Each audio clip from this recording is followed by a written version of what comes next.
It's been over 6 months since the Battle River Ranch camp was demolished by a violent storm. The group continues to work towards goal of reopening by the end of the summer. Friday night's annual fundraiser set to make that mark achievable. Emmett Murphy has that story. The third annual Battle River Ranch Camp fundraiser was intended as an early Valentine's evening for ticket holders. On stage, actors performed How to Keep the Missus Happy. For the 500 in attendance, it was all about how to keep the youth educated. You know, if this event is just any kind of a sign of what the future is, it means that we've got backing and people walking with us to help change lives. Organizers are hoping to raise at least $50,000 with the fundraiser. Their dream is to help stop one of Saskatchewan's biggest economic problems and help young people become skilled tradesmen. I hope the capital is brought forth and used to build the community so that we can bring out people to develop skills. It's a project that's going to make a difference in so many lives. You know, it's a first of its kind in Canada. Everybody's excited to be a part of it. The full capacity crowd suggests organizers are well on their way to making the new program a success. Those familiar with the cause say a lot of credit goes to Harold and Diane Steffen. They're very genuine people in what they're doing, and people see that and they see their faith and they see that what they're putting together is a worthwhile cause. And I think a lot of people have caught the vision of the ranch and are excited about being able to pour into the lives of other people. The camp is set to open its doors on September 3rd. Emmett Murphy, Newcap News. The Telemiracle event is a month away, and the community is coming together in more ways than one to fundraise. Elise Cox has more.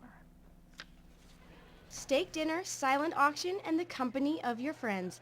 This is how the Lloydminster Kinsmen and Kinettes are fundraising for Telemiracle. When I started this event 8 years ago, we had probably a group of 40 people, and I thought it was amazing then.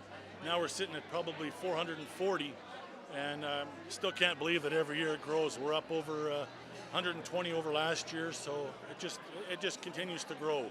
The growing crowd came out to support Telemiracle, who assists Saskatchewan people with special needs and helps fund those that require assistance accessing medical treatment. Well, I think it really brings the community together, and it shows a lot of great support for the Telemiracle. And it's always been a very strong thing that's been done in Lloydminster as well as, I guess, throughout Saskatchewan. The Lloydminster community has been a great contributor to Telemiracle, and National President of Kin Canada, Dave Ronson, believes it demonstrates just what the border city is capable of.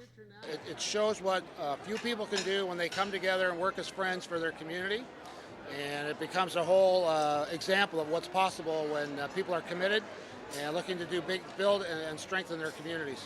The Kinsmen's and Kinettes' goal is to surpass the $26,000 they raised here in Lloydminster last year. Elise Cox, Newcap News.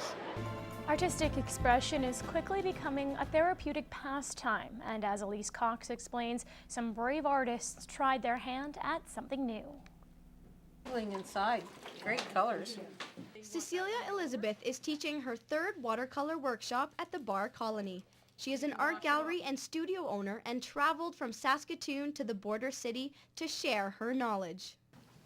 They're hoping to learn what it's like to paint in watercolor, what watercolors do, what they can and cannot do. It's an exploration workshop. Whether they're skilled artists or it's their first time, like Cornelius Cron, they've all come out to explore the possibilities of watercolor. I saw the ad in the paper and I thought, I want to try that. It's less of a formula than the acrylic painting was. It's very organic. You have to react to what the paint is doing and what the paper is doing. And students quickly learned watercolor is not so easy to work with. You work on wet paper with wet paint. It's very hard to make it do what you want to do, so there's lots of techniques a person has to learn in watercolor.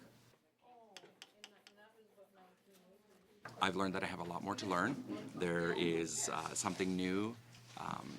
Every time I try something different, you get a different result. And sometimes you try the same thing and you get a different result. So it's definitely made me interested more in watercolor, and I'd love to take more classes. Motivating her students is just what Cecilia is looking to achieve by inspiring a new hobby for students or helping people enjoy the quiet time they can spend with themselves while painting.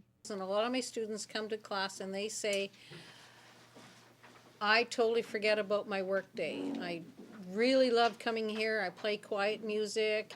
I get away from everything. I forget about everything that happened home. It's very therapeutic. So for therapeutic reasons, or just trying to learn something new, students were able to walk away with more than just beautiful art to call their own. Elise Cox, Newcap News.